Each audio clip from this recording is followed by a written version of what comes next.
अस्सलामुअलैकुम, मैं हूं मोहम्मद वकास और आज की इस वीडियो में हम लोग बात करने जा रहे हैं Coulomb's law of electrostatic force.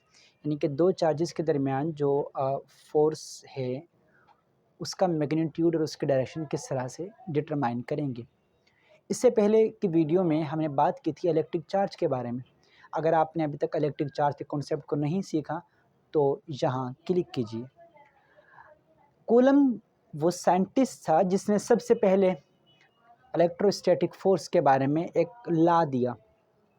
अगरचे केवेंडिश से भी ये बात रिलेट की जाती है कि केवेंडिश ने सबसे पहले इस चीज़ को दरियाफ़्त किया था कि दो चार्जेस का एक दूसरे पर क्या असर होता है, उनकी जो फ़ोर्स है उनका चार्जेस के साथ क्या रिलेशन है।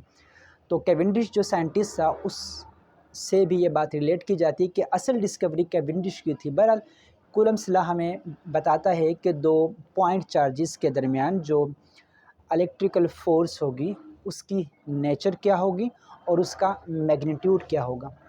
अब ये पॉइंट चार्जेस क्या बला है?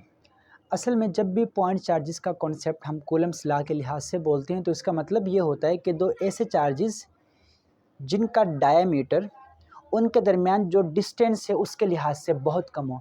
यानी कि अगर हम बात करते हैं चार्ज नंबर 1 की और चार्ज नंबर 2 की, तो इनके दरमियान जो डिस्टेंस है वो इनके साइज़ के लिहाज से बहुत ज़्यादा है और इनका साइज़ इनके डिस्टेंस के लिहाज से नेग्लिजिबली स्मॉल है, यानी कि इतना छोटा है कि हम उसे इग्नोर कर दें। तो ऐसे चार्जेस को हम पॉइंट चार्जेस के तौर पर डील करते हैं। तो कूलम एक ऐसा साइंटिस्ट था जिसने हमें बताया कि जब दो चार्जेस एक दूसरे के करीब आते हैं, एक दूसरे की फील्ड में आते हैं, तो वो एक दूसरे पर एक इलेक्ट्रिकल फोर्स एक्सर्ट करते हैं। और ये जो इलेक्ट्रिकल फोर्स होती है दो पॉइंट चार्जेस के दरमियान, दो स्टेशनरी चार्जेस के दरमियान, दो ठहरे हुए चार्जेस के दरमियान, ये जो फोर्स होती है ये डायरेक्टली प्रोपोर्शनल होती है चार्जेस के मैग्नीट्यूड के साथ। यानी कि चार्जेस का मैग्नीट्यूड जितना ज़्यादा होगा, फोर्स उतनी ज़्यादा होगी। उन दोनों को अपने ऊपर जो फोर्स महसूस होगी एक दूसरे की वजह से वो बहुत ज़्यादा होगी। Number 1। Number 2 point, the force on the charges is inversely proportional to the square of distance between them। अगर हम उनके दरमियान के डिस्टेंस की बात करते हैं तो ये फोर्स जो है वेरी करती है, इन्वर्सली रिलेट करती है उनके डिस्टेंसेस के स्क्वायर के साथ। अगर हम फासले को कम करेंगे तो फोर्स ऑफ जो इलेक्ट्रोस्टैटिक फोर्स है वो इंक्रीज़ हो जाएगी, और अगर दो चार्जेस के दरमियान फासले को ज़्यादा कर देते हैं तो उनके दरमियान जो इलेक्ट्रोस्टैटिक फोर्स है वो कम हो जाएगी। तो आसान लफ्ज़ों में, अगर दो चार्जेस के दरमियान फ़ासला ज़्यादा है तो उनके दरमियान फ़ोर्स कम होगी, और अगर फ़ासला कम है तो फ़ोर्स ज़्यादा होगी, पहली बात। और दूसरी बात है कि अगर दो चार्जेस का मैग्नीट्यूड ज़्यादा है तो उनके दरमियान फ़ोर्स भी ज़्यादा होगी, और अगर दो चार्जेस का मैग्नीट्यूड कम है तो उनके दरमियान फ़ोर्स भी कम होगी।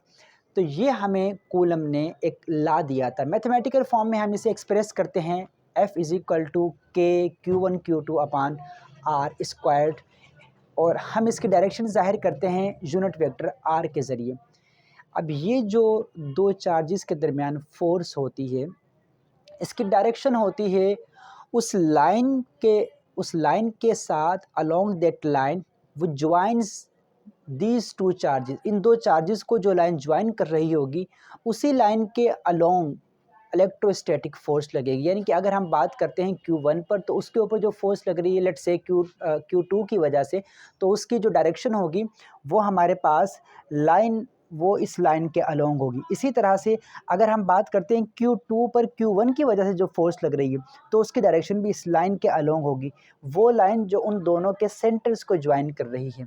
सो अब यहाँ पर हम इसे फार्मूले में रिप्रेजेंट करते हैं यूनिट वेक्टर आर के लिहाज से।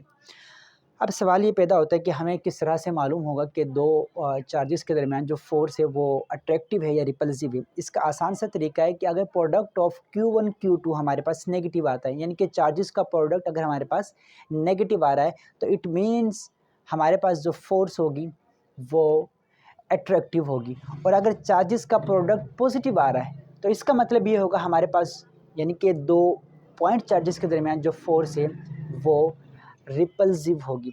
So this is all about Coulomb's law. Coulomb's law और न्यूटन के लॉ ऑफ ग्रेविटेशन में बेपनाह मुमासिलत है। न्यूटन का लॉ ऑफ ग्रेविटेशन भी इनवर्स स्क्वायर लॉ है और उसके अगर आप स्ट्रक्चर को देखेंगे तो वो कूलम्स लॉ के स्ट्रक्चर से बहुत ज़्यादा मैच करता है। तो ये हमारे पास जो है इनमें सिमिलरिटी, लेकिन इलेक्ट्रोस्टैटिक फोर्स और ग्रेविटेशनल फोर्स में फ़र्क बहुत ज़्यादा है। ग्रेविटेशनल फोर्स सिर्फ अट्रैक्टिव होती है, जबकि इलेक्ट्रिक फोर्स अट्रैक्टिव भी होती है और रिपल्सिव भी हो सकती है। दूसरी बात ये कि न्यूटन का लॉ क्लासिकल मैकेनिक्स तक महदूद है। जब हम क्वांटम मैकेनिक्स की बात करते हैं तो न्यूटन के लॉज वहाँ पर वैलिड नहीं होते, यानी कि न्यूटोनियन मैकेनिक्स से बाहर न्यूटन के लॉज उस तरह से वैलिड नहीं है जिस तरह से हमारे पास कूलम्स लॉ वैलिड है। कूलम्स लॉ इवन सब एलिमेंट्री लेवल पर या सब एटॉमिक लेवल पर भी यानी कि इलेक्ट्रॉन, प्रोटॉन, पॉजिट्रॉन जो एलिमेंट्री पार्टिकल से जब हम डील करते हैं तो ये कूलम्स लॉ वहाँ पर भी उसी तरह वैलिड है जिस तरह क्लासिकल मैकेनिक में, जिस तरह से न्यूटोनियन मैकेनिक में। यानी कि हम कह सकते हैं कि कूलम का लॉ एक ऐसा लॉ है जो कि हैरानकुन तौर पर आज तक जो सब एटॉमिक लेवल और माइक्रोस्कोपिक लेवल और मैक्रोस्कोपिक लेवल यानी कि इलेक्ट्रॉन, प्रोटॉन, पॉजिट्रॉन से लेकर गैलेक्सीज तक हमने जिस लेवल पर इसे प्रूव करने की कोशिश की है, ये प्रूव हुआ है। दूसरी बात ये कि इस लॉ में कांस्टेंट इस्तेमाल होता है। जिस तरह से न्यूटन के लॉ ऑफ ग्रेविटेशन में ग्रेविटेशनल कांस्टेंट यूज़ हुआ था, इसी तरह से कूलम के इलेक्ट्रोस्टैटिक फोर्स के लॉ में भी यानी कि कूलम्स लॉ में भी एक कांस्टेंट यूज़ होता है और उसे हम कहते हैं के, इलेक्ट्रोस्टैटिक कांस्टेंट। इस के को जब हम रिप्रेजेंट करते हैं तो ये हमारे पास बराबर होता है 1/4 पाई एप्सिलॉन नॉट। तो इसकी जो वैल्यू है वो हमारे पास बनती है तकरीबन 9 × 10⁻⁹ न्यूटन मीटर स्क्वायर पर कूलम स्क्वायर। ये हमारे पास कूलम के लॉ ऑफ इलेक्ट्रोस्टैटिक फोर्स के हवाले से एक शॉर्ट वीडियो थी। अगली वीडियो में हम लोग बात करेंगे इलेक्ट्रिक फील्ड के बारे में और इलेक्ट्रिकल लाइंस ऑफ फोर्सेस के बारे में।